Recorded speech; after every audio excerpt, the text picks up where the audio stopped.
अब तक हमने देखा रिक अपना प्रैक्टिकल एग्जाम देने चला जाता है, जहाँ पर उसे पास होने के लिए अपने एग्जामिनर रास्टर को हराना होता है। तब रास्टर अपनी पूरी ताकत से रिक पर हमला करना स्टार्ट कर देता है, पर हम देखते हैं रिक को कुछ नहीं होता और वो उसे बहुत बुरी तरह हरा देता है। तब हम देखते हैं रिक अपने टेस्ट के रिजल्ट आने का इंतजार कर रहा होता है और अब आगे तब यहाँ हमें रिक का बचपन दिखाया जाता है, जहाँ पर रिक एक बुक पढ़ रहा होता है और ये डिसाइड करता है कि वो उस बुक के हीरो यामाटो जैसा एडवेंचरर बनेगा और अल्टीमेट मॉन्स्टर काइजर एल्सा पेट को हरा कर रहेगा। और तब वो इसके बारे में अपने माँ बाप को बताता है, पर उसके माँ बाप उसे एडवेंचरर बनने से मना कर देते हैं और एक स्टेबल जॉब ढूंढने के लिए कहते हैं। तब रिक डॉक्टर के पास चला जाता है और डॉक्टर उसे एनालाइज करके बताता है, कांग्रेचुलेशंस, हमें पता चला है कि तुम्हारे पास इनहेरेंट स्किल है, पर हमें अभी तक ये नहीं पता कि वो इनहेरेंट स्किल कौन सी है। क्या मेरे पास यामाटो जैसी सेम पावर्स हैं? शायद वैसी ही कुछ पावर है, पर एक चीज याद रखना कि तुम इस स्किल को ट्रेनिंग या फिर हार्डवर्क से एक्टिवेट नहीं कर सकते, तो इसलिए तुम्हें तब तक का वेट करना होगा जब तक ये खुद एक्टिवेट नहीं हो जाती। तो ये सुनकर रिक बहुत ज्यादा खुश हो जाता है और कहता है, जब ये स्किल एक्टिवेट हो जाएगी तब मैं मॉम और डैड को प्राउडली इस चीज के बारे में बताऊंगा और इसके बाद मैं एक एडवेंचरर बनकर रहूंगा। तब हम देखते हैं उसने इसके बारे में अपने दोस्तों को भी बताया होता है और वो लोग हर रोज उससे स्किल के एक्टिवेट होने के बारे में पूछते रहते हैं। पर हम देखते हैं एक साल बीत जाने के बावजूद भी रिक की स्किल एक्टिवेट नहीं होती। तब उसके दोस्त फिर से पूछने लगते हैं। तब रिक कहता है, शायद ये तब एक्टिवेट होगी जब मैं बड़ा हो जाऊंगा। और तब हम देखते हैं रिक बड़ा हो जाता है, पर उसकी स्किल फिर भी एक्टिवेट नहीं होती। तब उसका दोस्त कहता है, बहुत सारे केसेस ऐसे होते हैं जहाँ पर स्किल एक्टिवेट नहीं होती, तो तुम इसे छोड़ो और पहले एडवेंचरर बन जाओ। और वैसे भी बहुत सारे ऐसे एडवेंचरर हैं जिनके पास कोई स्किल नहीं है और वो बहुत सारा पैसा भी कमाते हैं। तब रिक कहता है, मैं पैसों की वजह से एडवेंचरर नहीं बनना चाहता।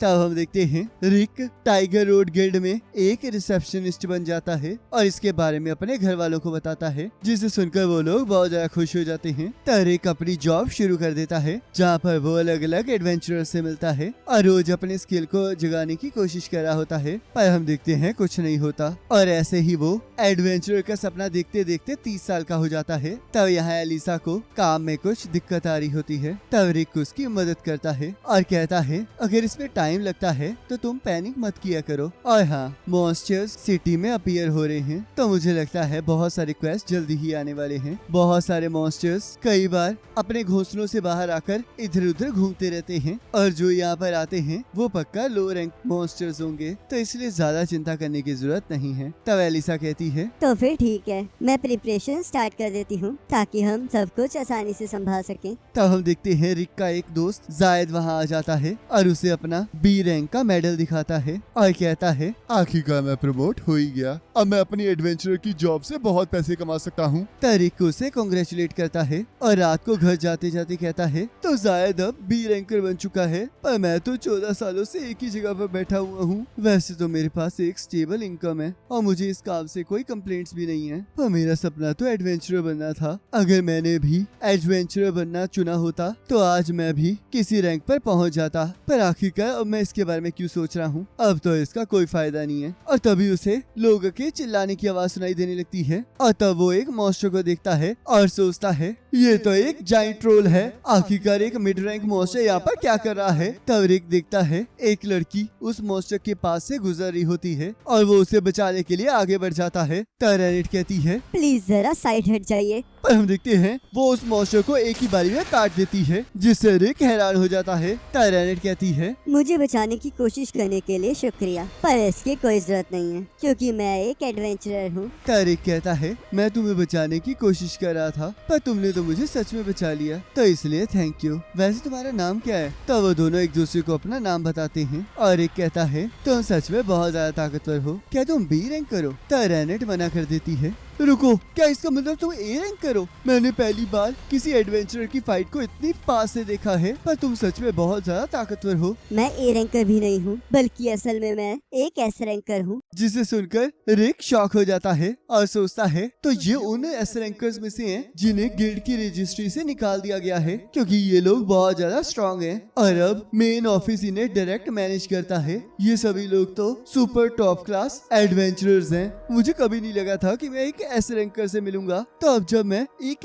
लेजेंडरी एडवेंचरर से मिल ही चुका हूँ, तो क्या मैं एक अजीब सा क्वेश्चन पूछ सकता हूँ? पर तुम प्रॉमिस करो कि तुम हंसोगी नहीं। चिंता मत करो, मैं पिछले 9 सालों से हंसी नहीं हूँ। बात यह है कि मैं बचपन से ही एडवेंचरर बनना चाहता था ताकि मैं काइजर एल्फ्रेड को हरा सकूं, और ऊपर से मेरे पास एक इनहेरिट स्किल है पर वो अब तक एक्टिवेट नहीं हुई है। तो क्या तुम मुझे बता सकती हो कि क्या मैं 30 साल की उम्र में एक एडवेंचरर बन सकता हूँ या नहीं? जब तुमने मुझे बचाने की कोशिश की थी तब मुझे ये एहसास हो गया था कि तुम्हारे अंदर एडवेंचरर बनने की करेज है, पर अगर तुम एक गिल्ड रिसेप्शनिस्ट हो तो फिर तो तुम्हें माना कैपेसिटी के बारे में तो पता ही होगा। माना कैपेसिटी को अगर यंग एज में ट्रेन ना किया जाए तो वो कभी नहीं बढ़ती है, और अगर एडवेंचरर बनना हो तो तुम्हें सर्टेन लेवल की माना कैपेसिटी चाहिए। तो अगर मैं सच कहूँ तो तुम एडवेंचरर नहीं बन सकते। तो ये बात है, तुमने तो सीधा मेरे मुंह पर ही सब कुछ कह दिया। लगता है अब मुझे अपना सपना छोड़ना ही होगा, पर मेरे साथ ऑनेस्ट होने के लिए शुक्रिया। मैं बहुत ज्यादा खुश हूँ कि मैं इतनी प्यारी लड़की के साथ मिल सका। तो इसलिए अगर तुम्हारे पास टाइम है तो हम अगली बार डिनर साथ जरूर करेंगे। पर तुम चिंता मत करो, मैं इसके बारे में मजाक ही कर रहा था। तो फिर ठीक है, मैं कल फ्री हूँ तो हम डिनर पर चल सकते हैं। तो क्या तुम कल फ्री हो? तारिक हाँ कहता है और हम देखते हैं अगले दिन वो बहुत ज्यादा खुश होता है। तब एलिसा कहती है, आप कुछ ज्यादा ही अच्छे मूड में लग रहे हैं। चलो मेरी प्यारी एलिसा, आज हम अपने काम को पूरे दिल से करें। आखिरकार आप है कौन? तब वापस जायद आ जाता है और कहता है, मैं यहाँ पर अपना पहला बी रैंक क्वेस्ट लेने आया हूँ। तारिक उसे बहुत जल्दी उसका क्वेश्चन दे देता है। तब जायद कहता है, आखिरकार आज इसे क्या हो गया? और तब हम देखते हैं रिक रैनेट के साथ डिनर करने के लिए बहुत ज्यादा खुश होता है। पर तभी उसे लोगों के चिल्लाने की आवाज सुनाई देने लगती है और वो सोचता है क्या आज के लिए ये मॉन्स्टर्स छुट्टी नहीं ले सकते थे। और तब वो देखता है रैनेट मॉन्स्टर के साथ लड़ रही होती है और उसने बहुत सारे मॉन्स्टर्स को मार दिया होता है। पर हम देखते हैं वहाँ पर और भी बहुत सारे मॉन्स्टर्स आ जाते हैं। तो रैनेट रिक को सब कुछ उस पर छोड़ने के लिए कहती है और हम देखते हैं वो अपनी नीडल से एक एक करके सभी मॉन्स्टर्स को एक ही बारी में मार देती है। तारिक कहता है, तो ये कैसे रैंकर की पावर ये है? ये तो इतनी अमेजिंग है कि मैं तो इसे एक्सप्लेन भी नहीं कर सकता।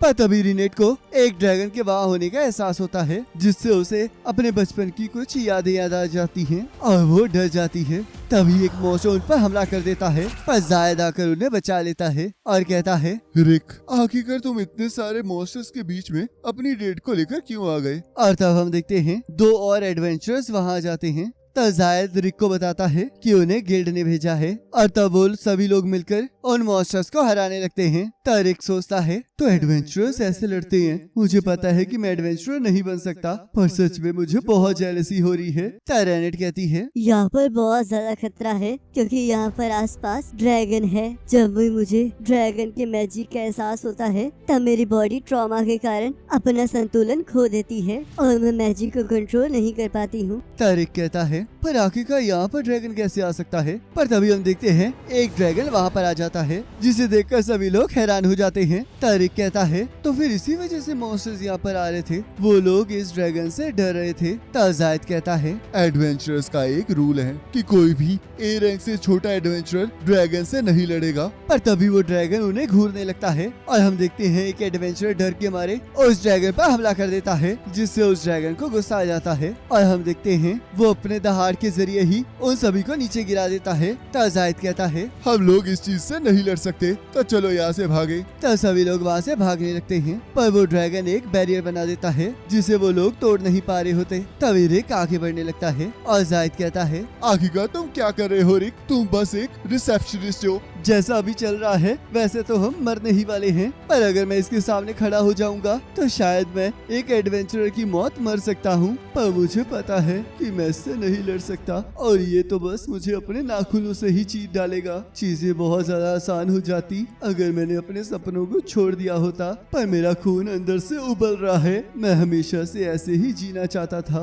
और तब वो उस ड्रैगन पर पत्थर मारता है और उसकी हिम्मत देखकर बाकी एडवेंचरर्स के अंदर भी लड़ने का हौसला आ जाता है और वो लोग उस ड्रैगन पर हमला करना स्टार्ट कर देते हैं, पर उस ड्रैगन को कुछ नहीं होता। तब वो ड्रैगन अपने मुंह से आग फेंकने लगता है और जाद सभी की बॉडी को स्टील की बना देता है। पर हम देखते हैं वो फिर भी उस ड्रैगन की आग से नहीं बच पाते और जख्मी हो जाते हैं। तब रैनेट कहती है, अगर मैं इस ड्रैगन से लड़ पाती तो हम लोग बच पाते। और तभी हम देखते हैं इतनी चोट लगने के बावजूद भी रिक खड़ा हो जाता है। तब वो ड्रैगन उसे अपने पैरों तले मसल देता है। पर तभी हम देखते हैं उसे एक स्किल मिल जाती है जिससे कि वो उस ड्रैगन के पैर को उठा लेता है और उसे पीछे की तरफ धकेल देता है। तो जायद कहता है, आखिरकार ये चल क्या रहा है? क्या ये सच में रिक है? तो रेनिट कहती है, जितनी मेरी आंखें देख सकती हैं उस हिसाब से तो इसका माना ओवरफ्लो कर रहा है। तारिक कहता है, मुझे एक आवाज सुनाई दी थी, तो ये मेरी इनहेरेंट स्किल है। तुम्हें एक्टिवेट होने में तो सच में बहुत ज्यादा टाइम लग गया। तो चलो फिर